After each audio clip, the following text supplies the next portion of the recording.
Cette cérémonie est extrêmement émouvante.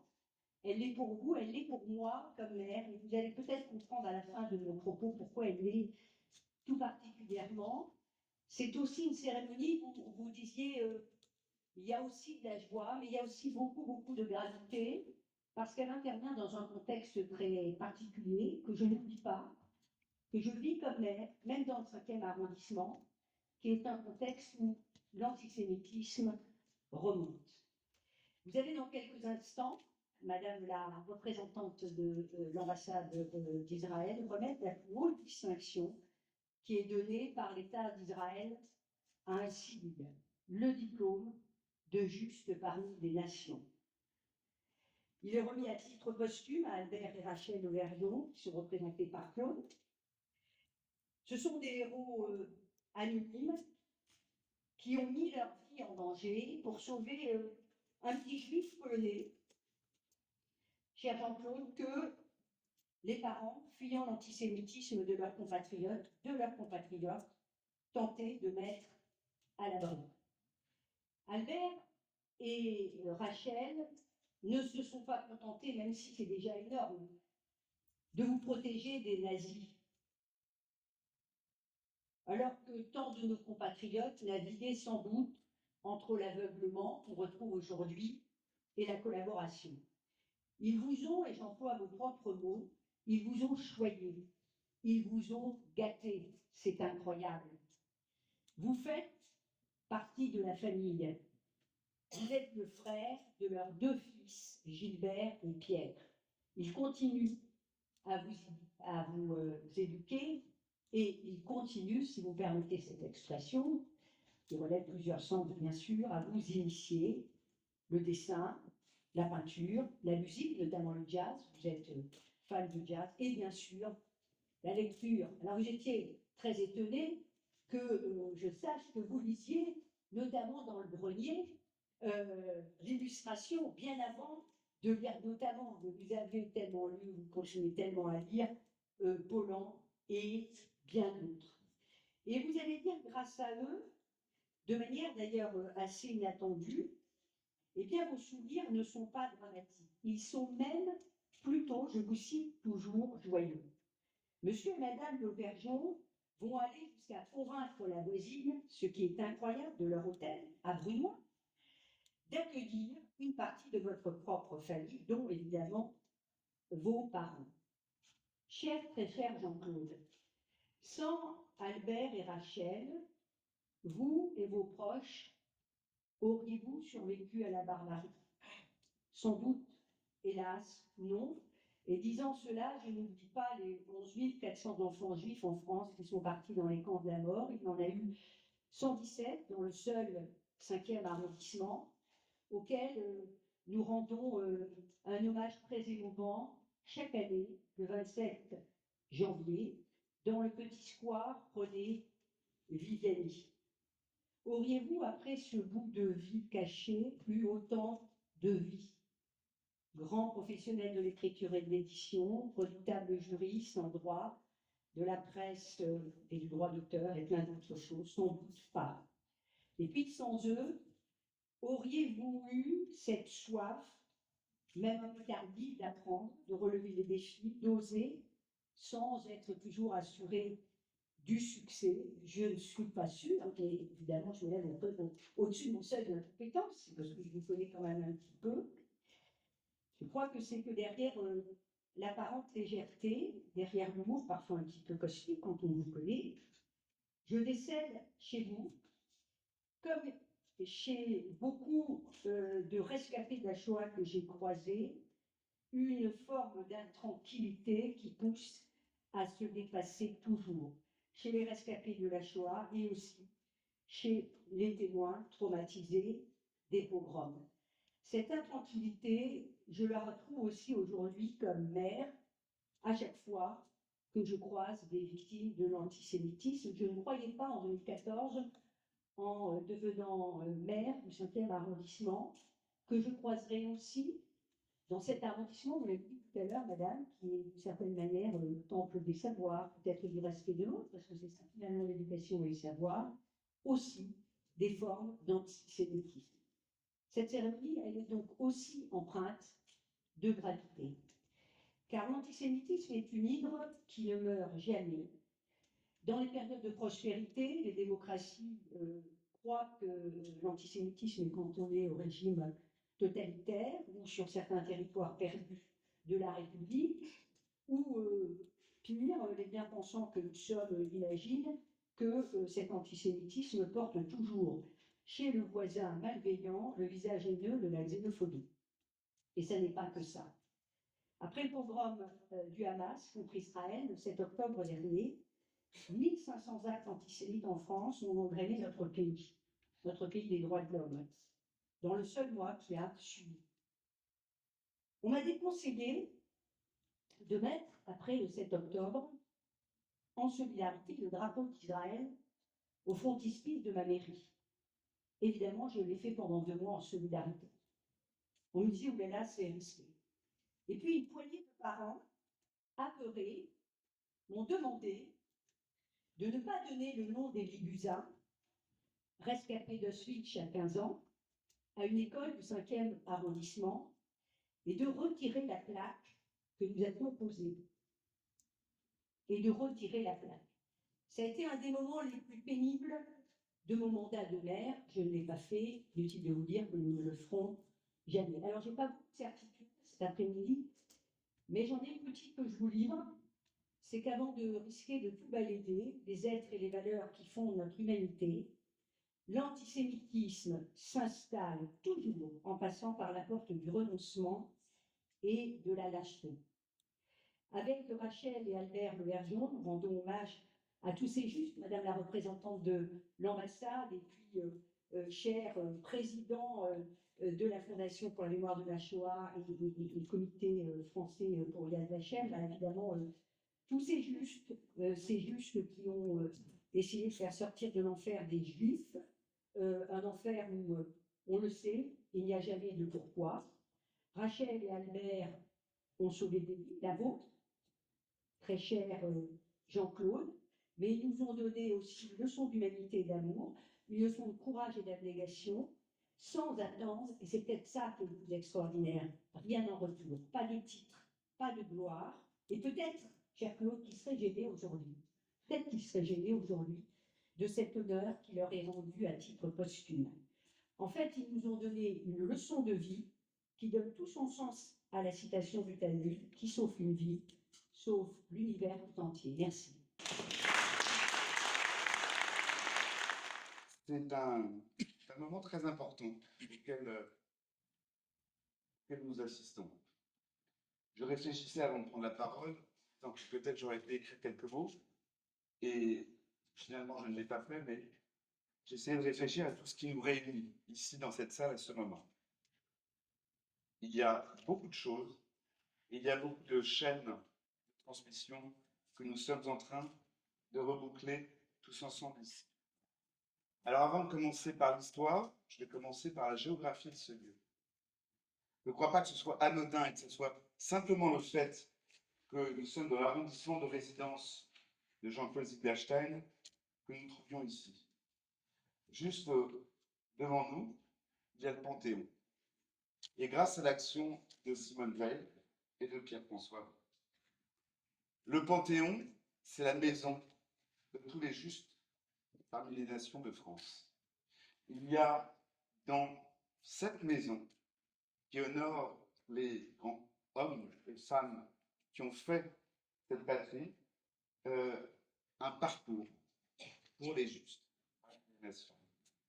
Et aujourd'hui, c'est ici que nous nous retrouvons pour saluer, honorer l'action déterminante à Brunois d'Albert et Rachel Le Vergeon, qui ont accueilli, choyé, protégé Jean-Claude Zilberstein.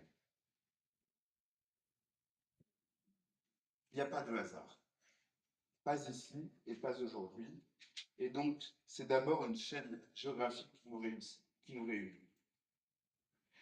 C'est très émouvant pour moi parce que j'ai connu cette salle comme élue municipale. Je la retrouve pour la première cérémonie de remise de médaille de juste à laquelle je participe. et je suis parti pour dire un mot de ce qui a fait la vie, sauf de Jean-Claude Zipperstein, excusez-moi, alors que, évidemment, quand moi j'ai prêté serment, je ne connaissais que ses carrières, qui étaient légendaires. Quand on prêtait serment, c'était un homme qui nous précédait, c'était une légende. Déjà dans quelques-unes de nos juridictions, la 17e chambre, la 3e chambre, le tribunal de Paris, c'est-à-dire là où on juge les lettres, les droits d'auteur. Et c'était, je crois, c'est le seul qui a réussi 2 vraies carrières. Celle évidemment d'immense avocat et celle d'éditeur, en ayant à cœur, je crois, de porter loin les valeurs de ces métiers-là, qui sont avant tout des sujets de liberté.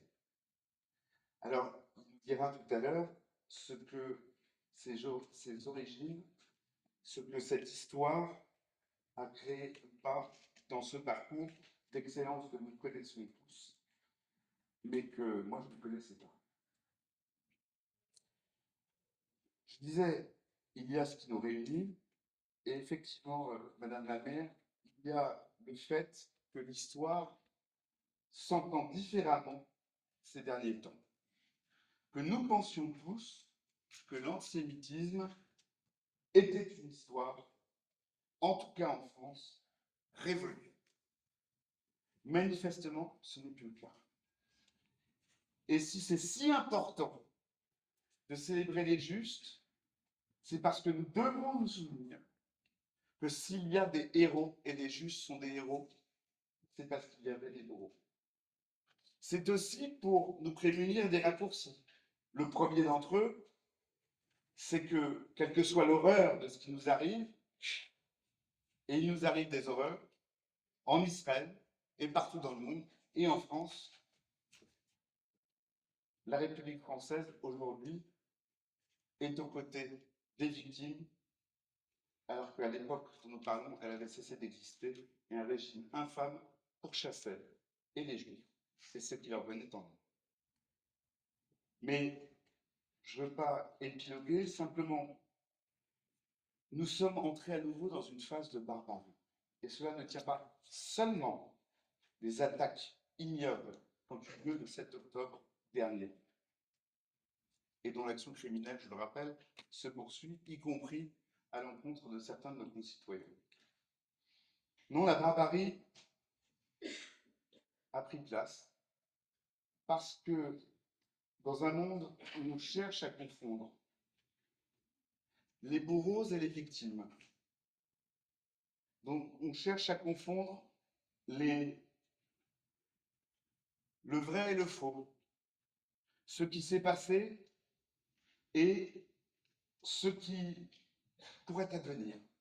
Ça veut dire que nous sommes dans une phase de barbarie, parce que c'est la définition même de la barbarie, avant même la négation de l'état de droit.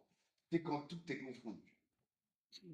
Et c'est pourquoi ces cérémonies, ce moment est si important, parce que la mémoire doit prendre sa place dans un impératif catégorique, de dire ce qui a été, de dire ce qui est, pour que les choses soient à leur place.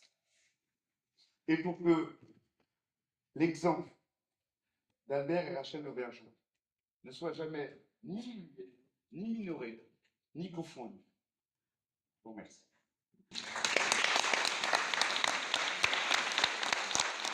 C'est vrai qu'aujourd'hui, 28 février 2024, place du Panthéon, en face du lycée Henri IV, derrière l'université de la Sorbonne qui manifeste, comment dire, ce que la France a de beau et de terre des lumières dans un monde bouleversé. Eh bien, c'est vrai qu'aujourd'hui, on peut s'interroger alors que la barbarie semble à nos portes, revient. Comme vous l'avez dit, l'antisémitisme s'est manifesté non pas 1 mois, 6 semaines, 8 semaines après les événements dramatiques du 7 octobre, mais dès le 8 octobre. à la Fondation de la mémoire de la Shoah. Nous suivons cela de près, puisque la lutte contre l'antisémitisme est aussi une, une, de nos missions et l'objet de nos préoccupations. Il est apparu que, alors que ces événements dramatiques auraient pu susciter un moment de solidarité, un moment, sinon de sidération, ce qu'il a été pour certains, un moment de pessimisme, il a, en tout cas en France, ou dans beaucoup de territoires de notre République, ce qu'on appelle parfois les territoires perdus de la République, mais aussi sur les réseaux sociaux, mais il s'agit-il pas là encore d'un vaste territoire définitivement perdu de la République. Je n'ai jamais définitif, mais il faudrait lutter à reconquérir. Ces événements ont suscité comme un déchaînement d'antisémitisme, comme si soudain une parole qui souhaitait s'exprimer, mais qui se sentait réprimée, pouvait enfin s'exposer au grand jour et se déchaîner dans notre société. Nous avons été les témoins de semaines terribles, alors que déjà nous devions assister à une actualité bouleversante qui était celle reproduite sur nos écrans de télévision. Alors, que faire dans ces situations, sinon, comme les pouvoirs publics le font aujourd'hui, de résister, de se tenir droit, d'affirmer, de continuer d'affirmer, encore et toujours, nos valeurs républicaines, et d'abord celle de la fraternité, celle qui doit, peut-être le propos serait plus justifié là, quoi qu'il en coûte, faire que notre pays reste uni et reste uni dans les valeurs de notre République, c'est-à-dire, encore une fois, des valeurs de démocratie, mais aussi des valeurs de fraternité et de soutien aux victimes. Pour cela,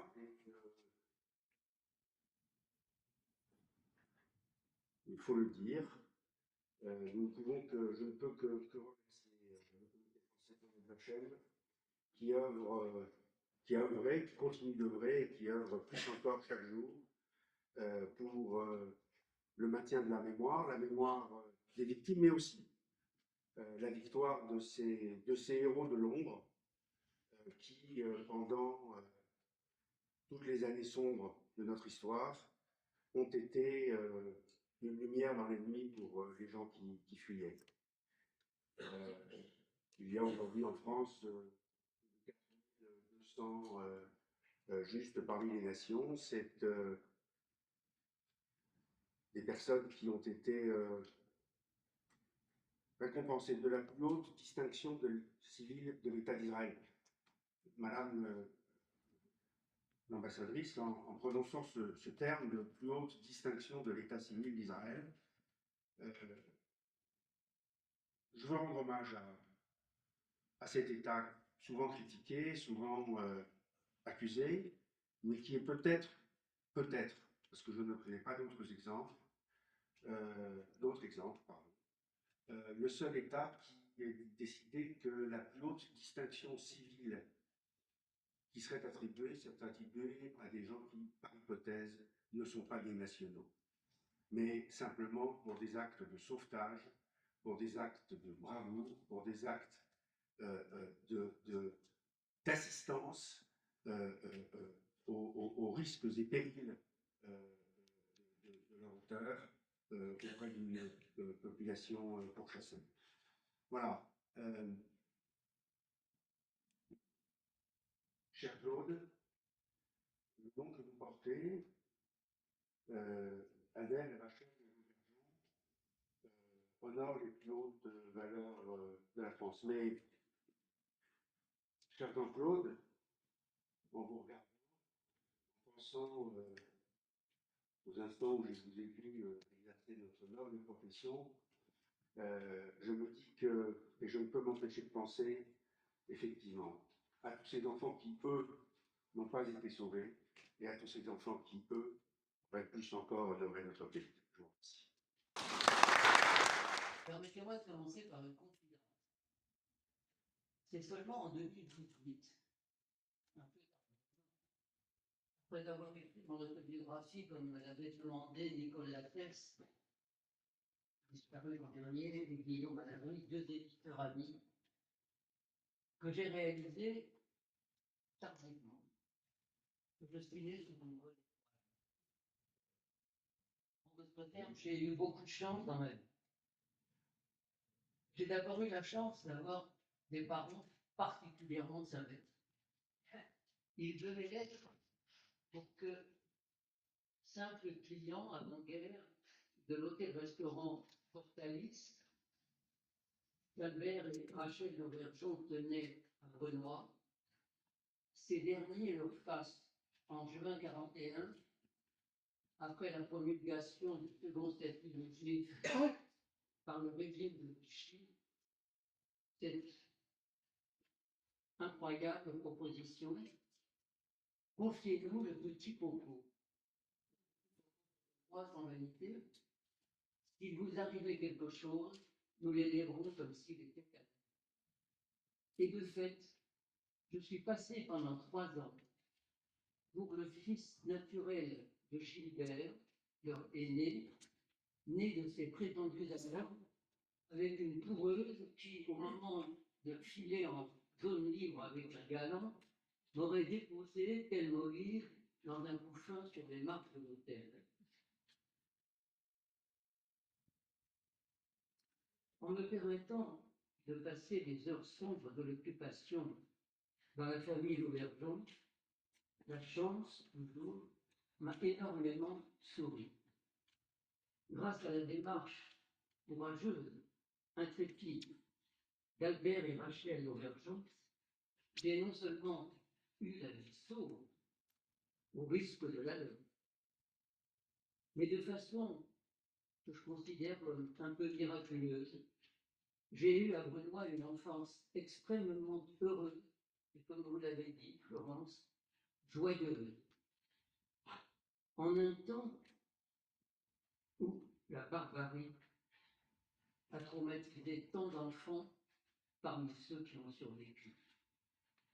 Rachel et Albert ont été pour moi les grands-parents que je n'ai pas connus. Rachel, je l'appelais Mamoun, le surnom lui est resté. Elle était la tendresse même et une cuisinière hors pair. Elle faisait des repas succulents, même lorsqu'il n'y avait rien à manger. Albert, je l'avais surnommé Papa chéri mignon. Cet homme au verbe haut, un peu fort en gueule, à qui je dois sans doute une part de cet esprit critique que l'on a pu parfois me reprocher, s'était pris de tendresse pour moi.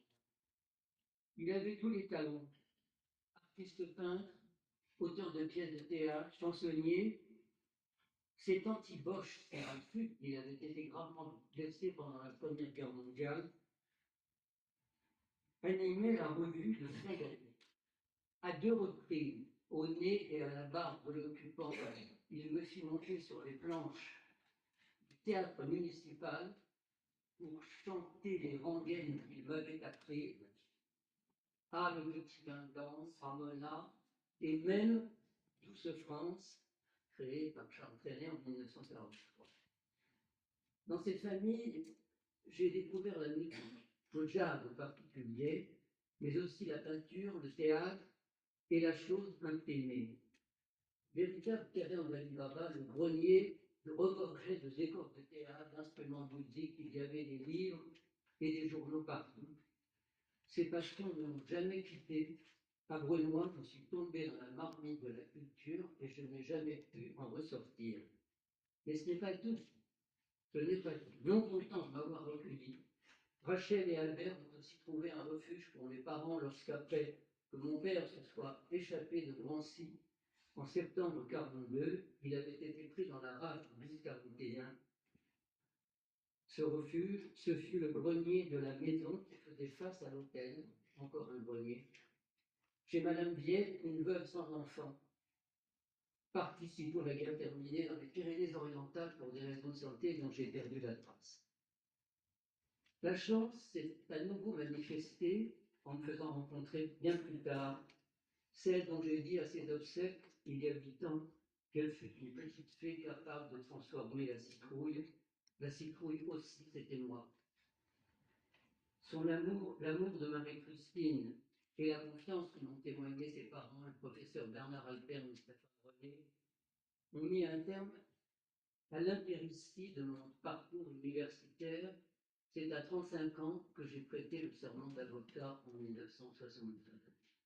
Et c'est encore la chance qui m'a fait rencontrer Bernard de Fallois et Christian Bourgois, deux grands éditeurs, grâce auxquels j'ai pu me consacrer en parallèle à ma passion pour les livres. Hier chez Julliard, des 18 Robert Laffont, aujourd'hui aux Belles Lettres, où Caroline Noireau m'a confié la direction de 3 collections.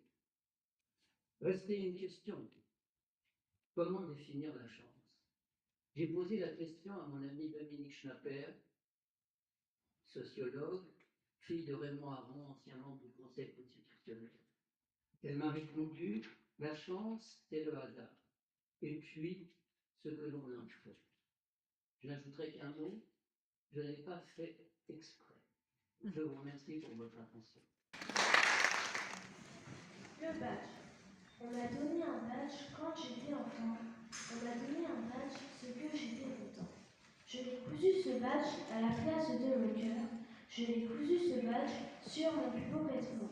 Il était beau ce badge, jaune et bordé de noir. Il était beau ce badge, comme un astre vraiment. La forme d'une étoile, à 6 branches de surcroît. La forme d'une étoile, un mot écrit dedans.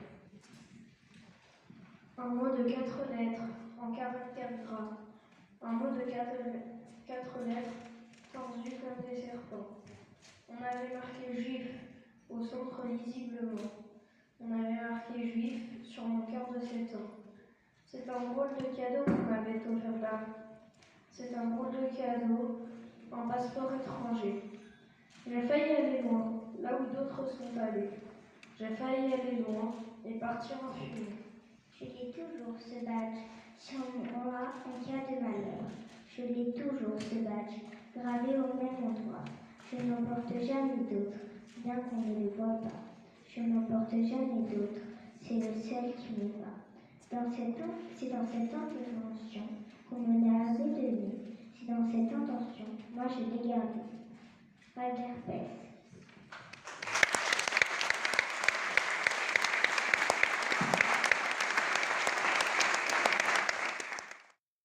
La France honore aujourd'hui de graver de manière indélébile dans la pierre de son histoire nationale cette page de lumière dans la nuit de la Shoah.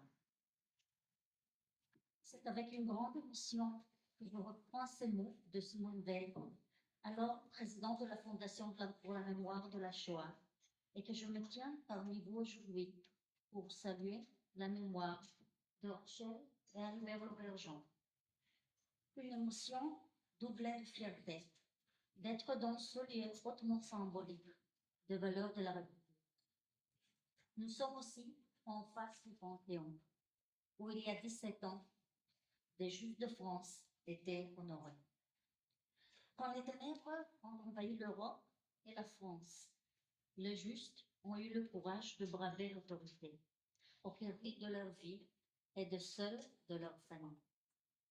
Ces justes ont trouvé la force de défier un pouvoir cruel pour sauver des êtres humains pourchassés, pour la seule unique raison qu'ils étaient juifs.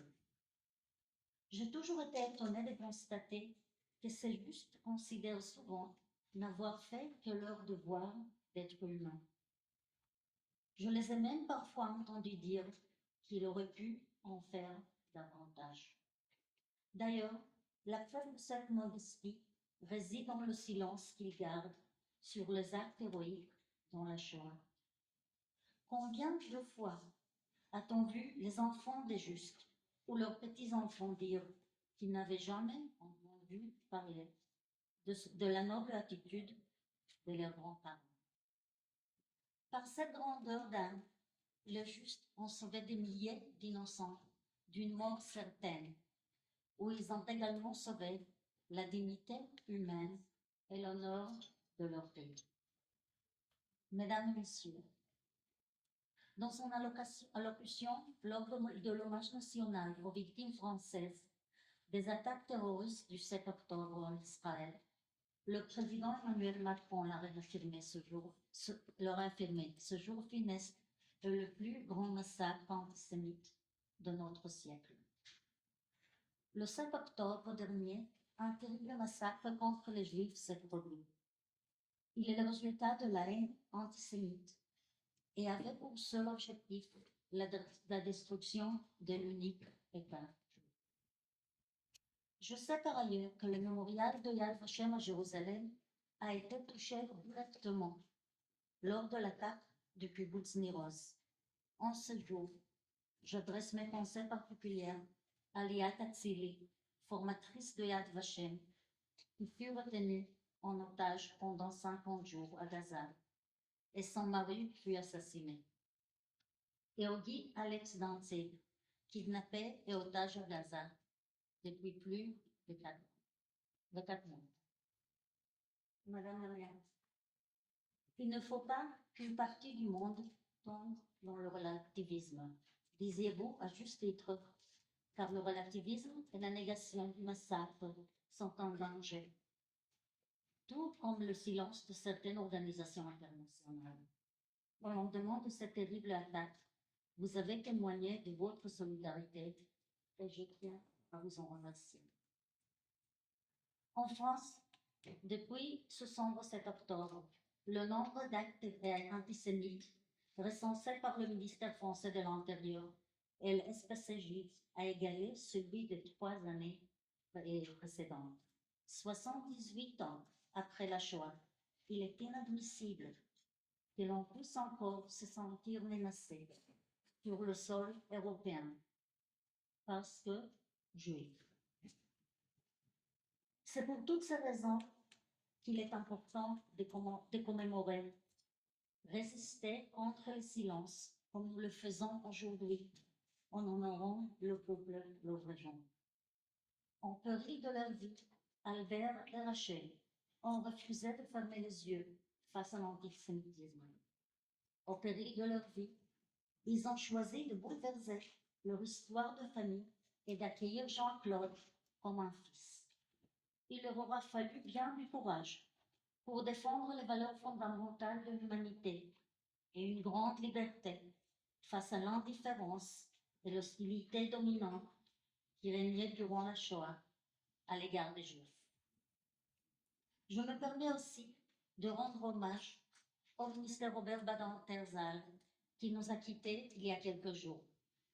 Après l'arrestation de son père par la Gestapo à Lyon, il trouve refuge par sa mère et son père, avec sa mère et son père, dans un petit village de Savoie. Ces Savoyards n'ont pas tourné la tête, ils ont gardé un silence protecteur. Grand humaniste, Robert Badinter a lutté toute sa vie pour la justice et la vérité et n'a jamais oublié ses bienfaiteurs de Savoie. Cette cérémonie revêt un caractère très spécial. Elle est un rempart au racisme et à l'antisémitisme à l'heure où les derniers témoins disparaissent. Il est essentiel de recevoir ce message et de passer le flambeau aux jeunes générations, car elles sont les garantes de nos valeurs de paix et de fraternité. Chère famille Lauvergeon et Wildenstein, la médaille de juste parmi les nations est la plus haute distinction attribuée par mon pays, Israël. Elle est l'expression d'une gratitude profonde et d'une reconnaissance éternelle. Aussi, c'est un immense honneur, c'est avec beaucoup d'émotion que je remets aujourd'hui, au nom de l'État d'Israël et du peuple juif, la médaille de justice parmi les nations, à titre et Coscu à Rachel et à Albert Lauvergeon pour avoir sauvé Maurice, Blanche et Jean-Claude Lieberstein. C'est en mon nom et au nom de l'État d'Israël que je vous témoigne toute notre reconnaissance.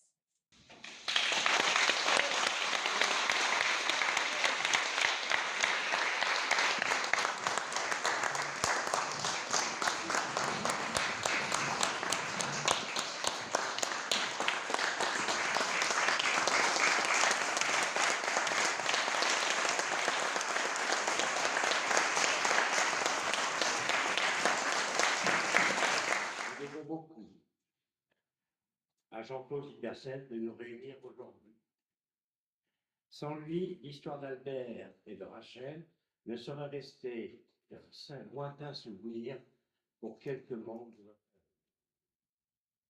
Leur action serait bien oubliée sans l'opiniâtreté de Jean-Claude dans les démarches qu'il a entreprises auprès du comité de Yad Vashem de France et de ses enquêteurs, Claude et Eliane Hungard, que je salue, que nous avons rencontrés, qui ont rédigé et envoyé le dossier de témoignage à Jérusalem afin de faire reconnaître l'action maintenant lointaine de nos grands-parents. Je n'oublie pas ma chère tante Huguette Buzyn, sœur de ma mère, âgée de 17 ans à l'époque, et qui a témoigné dans le dossier envoyé à Jérusalem. Aujourd'hui âgée de 97 ans, elle reste le seul témoin avec Jean-Claude de cette période après de moi. Elle vit actuellement dans une maison de retraite à Chartres. Je souhaite un bon rétablissement à notre ami Raph Memran, qui habituellement s'occupe de toutes les démarches, qui est un ami. Enfin, je me souviens personnellement de l'émotion du jour où, en novembre 2022, lorsque j'ai reçu cette enveloppe bleue et le nom inscrit dessus, Yad Vashem, inscrit avec le symbole, le chandelier, la menorah, venant directement de Jérusalem. Je reprendrai la réflexion de M. Dominique Trimbure de la Fondation pour la mémoire de la Shoah, qui résume si bien la situation et l'action des démarches de Jean-Claude. C'est un superbe aboutissement pour une démarche en cours, avec un rappel tardif, mais très fort de cet acte d'humanité, de générosité, bienveillance et de désintéressé.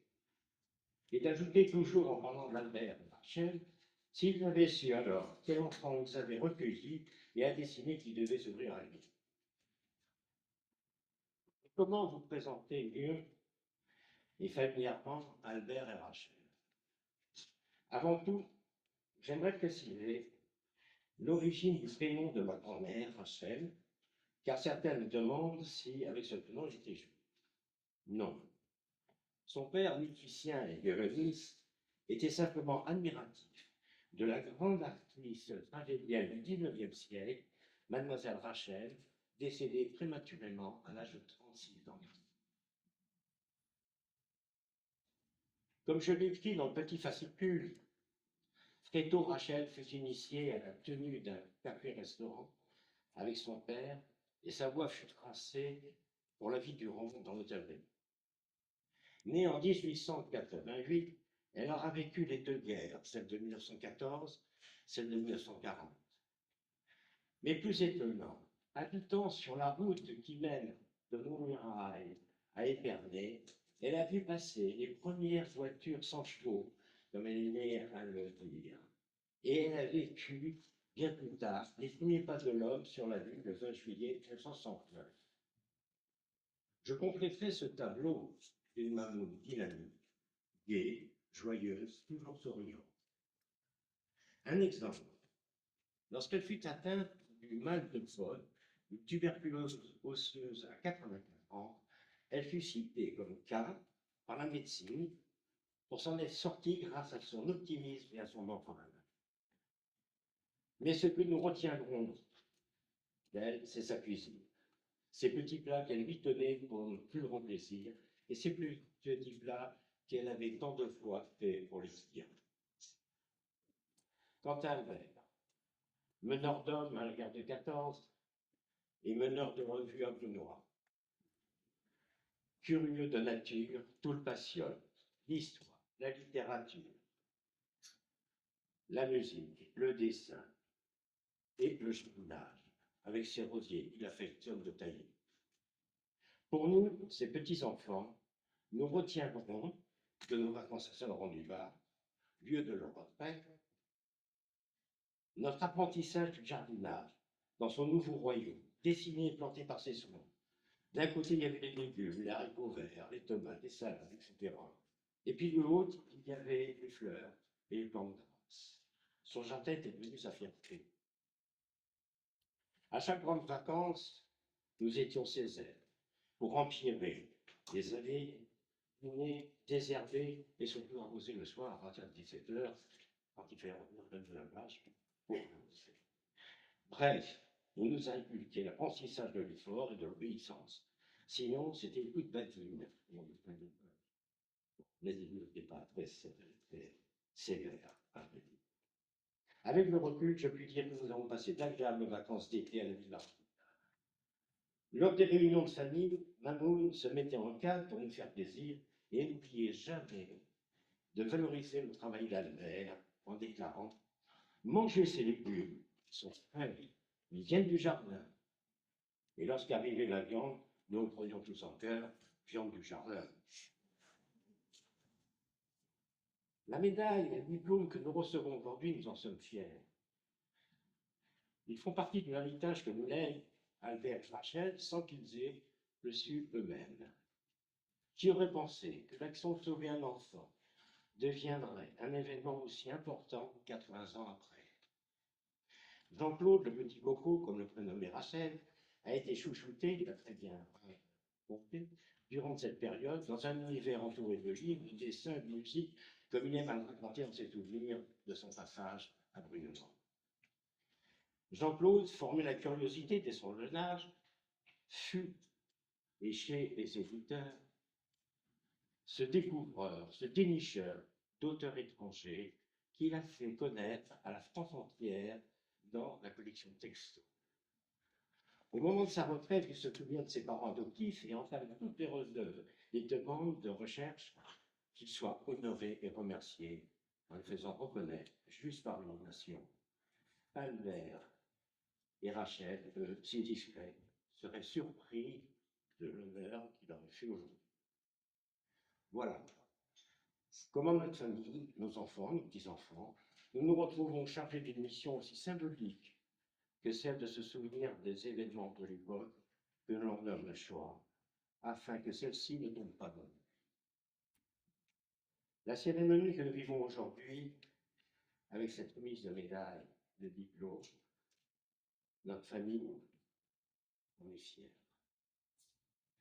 Et nous sommes honorés de la présence des membres du conseil d'administration de la Société des Amis du Musée de l'Armée, les généraux Tourné, André Tourné, Bruno de Saint-Four et Olivier Faré, et de celle des colonels Christian Benoît et Jean-Pierre Claude. Nous remercions l'attaché donc de Brunois, du maire, M. Bruno Gallier, le vice-président de la communauté d'agglomération de Vallière, ville où je suis né, ainsi que Madame le maire de Voisin, Madame Alexandra Rossetti, avec son adjoint à la communication, et qui est présidente de la communauté, vice-présidente de la communauté d'agglomération de 50 ans. Enfin, Madame Florence Bercus, de nous avoir accueillis en Saint-Denis. Enfin, merci également à tous les amis de leur présence pour ce beau moment de partage. Merci.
Je vous remercie. Je crois que quelques rafraîchissements nous attendent à côté. Merci d'être venu avec nous.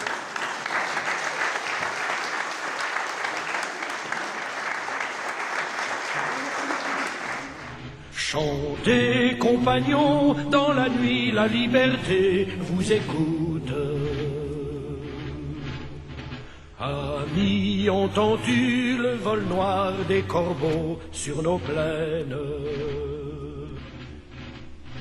Amis, entends-tu les cris sourds du pays qu'on enchaîne? Oh, et partisans, ouvriers, paysans, c'est l'alarme.